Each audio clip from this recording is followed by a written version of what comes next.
What is the greatest generation? It's the people that were born around 1910. What's unique about them? History and our lives work in seasons.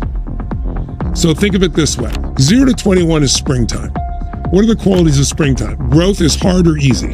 When springtime, it's not hard. You can plant anything that grows in springtime, right? If you start a business in a springtime economy, you think you're a genius? No, you're just in the right season, right? It's an easy season, right?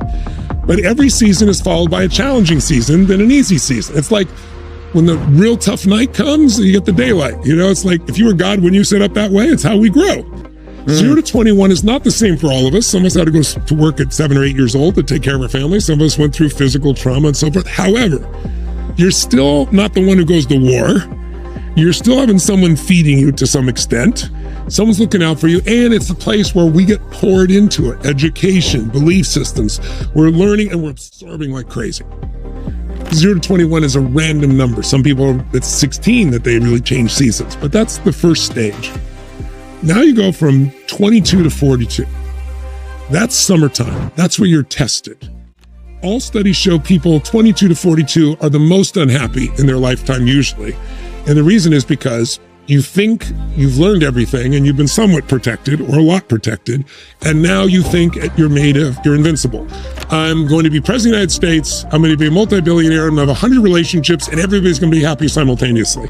And then by the time you're 30 or 35, you've had 2 or 3 relationships or more, or you got married or you got divorced and you're like, no, and you're not president of the United States and you're not a billionaire. And all of a sudden you're like, this is not it. And what you're the soldier of society in that season, 22 to 40. In fact, if we have a war, you're the one going to war, right? That's who's going to go. Whether you like it or not, you're going, right? If you're in a corporation, you're the soldier. Now, if you grow during that time, if you grow during the spring and the summer and you fight through the hot summer, it's a difficult time, you will arrive in the fall where you get to reap. 43 to 63 is that reaping time. That's where all the experiences, Sino, that you've been through, good and bad, now you recognize patterns, you understand what's going on, you don't react the same. You know, if you have multiple kids, the first kid gets an ear infection and you think it's the end of the world, you're running to the hospital. By the 4th child, you love them just as much, but you don't react. You go, it's part of this stage. You go handle it, but there's no upset. Well, the same thing is as you get 43 to 63, you've lived enough life, you have enough relationships, you've had enough life experience, you've built up some skills. That's usually the massive growth reaping time, financially, emotionally, and everything, if you grew. If you worked hard in the spring and summer, you reap in the fall. If you didn't, you weep in the fall, you know, so you got a challenge. But then the next stage, and the stage, I would never have known this, and that's why I want to plant the seed since I'm just about to turn 65 myself, 64 to 84, or 64 to 104, or 64 to 120, which is the oldest living humans, somewhere in there is the final stage of winter. And in that season, and I see it in you, brother, it's a season where you wake up to realize in the other times you're trying to prove to yourself or others who you are. Now you know who you are. You certainly, I'd love to help everyone on earth, but I know I'm not the right person for everybody. My style, my approach is not going to be there. But I'm not trying to make that happen, prove that happen. It's like, I used to have these large mission statements change. Now my mission statements are, how can I help? Right on. It's like, how can I help? Somebody calls me and says, I got cancer. Okay, I know I've got a body of knowledge and understanding around health that's amazing. I interviewed 150 of the best regenerative doctors in the world. Finance, how do I help? I interviewed 50 of the best in the world. I know that. They're my friends now. I know those patterns. I can help. So it's like, it's a different world at that stage. That's where you get to really be a mentor. That's when you get to be a person that can give back. So my view is, let's find the beliefs that are holding you back and let's replace them with beliefs that move you forward, because everybody does what they believe. Right on. And by the way, you, I, all human beings have done things at times they're not proud of. Anybody says that they didn't is a liar, right? Or they're unconscious. Why'd you do what you did? You can beat yourself up. You did what you believed your choices were at the time. That's why I believe everyone's innocent. Tony, you're going to say that, someone who blows people up is innocent? No, I'm not saying the behavior is innocent. I'm saying they were once a child that was pure and untouched. And then somewhere along the way, through a series of events, they developed a different belief. It may have been shaped a good deal by their environment. It may have been shaped by horrific circumstances. But you can't say it was controlled by the environment completely, because I can find you somebody in the same environment who chose differently. Our Creator's given us one thing, whatever you call creation or the universe or God, whatever your term is. I prefer God personally, but whatever your view is, there's one thing that's clear. We have choice. But at this stage of my life, it's like, come on, it's like, you know who you are. And so now it's your joy to help other people not have to go through suffering that you went through. I mean, we all should be able to help the next generation to be able to stand on our shoulders, not have to start over. And so it's like, and that becomes more your natural mission. And then towards the end of that stage, if you stay alive long enough, hopefully healthy long enough, then others tend to look out for you. Right on, because you've contributed so much to them. And then you die and create room for the next group. You don't experience life. You experience only the life you focus on. Right on. So in this moment right now, you could be totally pissed off if you want to think about things, be pissed off in your own life or what someone's done or something that doesn't have to do with you, other people. You could be totally grateful. It depends on what you focus on. That's the cycle of life. Now, human beings were transformed by understanding patterns. The most important pattern in humanity that took us from survival, being hunter-gatherers, moving from place to place, scarcity, was when we recognized seasons.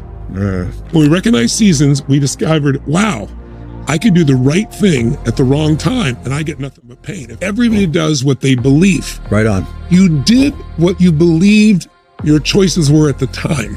I have to know what season I'm in and apply that to where I am.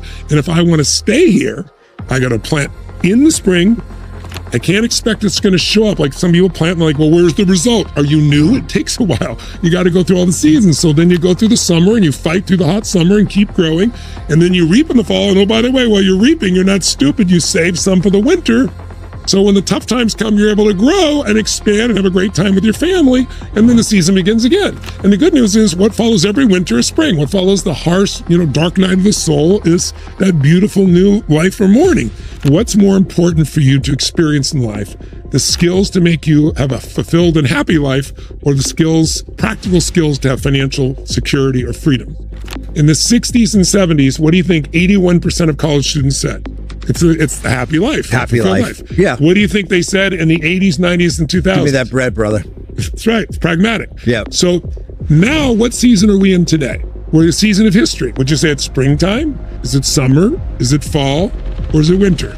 Harsh winter. People have been fearful. Yeah. I think the world's going to... The same things happened before and nobody said the world's going to. Now they happen. It's like, oh, Earth's going to be over. I'm not going to have a kid because in 12 years I've been told, the entire world, environment's going to be crushed.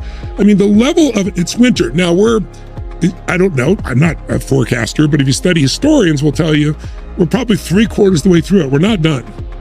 Every winter has great financial challenges, and every winter also has a significant war that reorganizes things. We probably have at least a cyber war with China.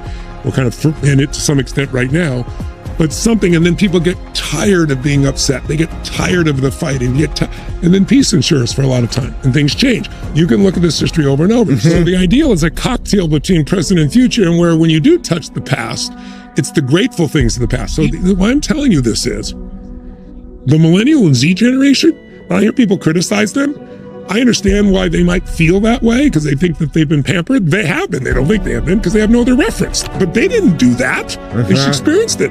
But I know beyond a shadow of a doubt that's the next hero generation because they know how to communicate to each other and how to use technology, and what we're facing in the future, they will rise to be the next heroes. So I have enormous respect for these young people, even the ones that aren't there yet. I know they're going to get there. They've not been tested. I'll finish the whole thing by saying this. I can give you the history of the world in 4 phrases. Good times create weak people, only always. Not because people are weak, but because they don't have to be strong. If you don't lift weights, you're not going to get stronger. As time goes, we're getting weaker, right? What is weights? It's lifting resistance against something that's really difficult, right? So good times create weak people. Weak people create bad times. Art for art's sake is the philosophy of the well-fed. It's like no one here has faced, they think they've faced challenge. They don't know what a challenge is. So they're busy worrying about pronouns or what people call them on social media or where it's there and making it life and death. But they will grow when the challenges expand and they enter that place of leadership, and they're about to be there. If good times create weak people will bad times create strong people. Right on, man. And strong people create great times.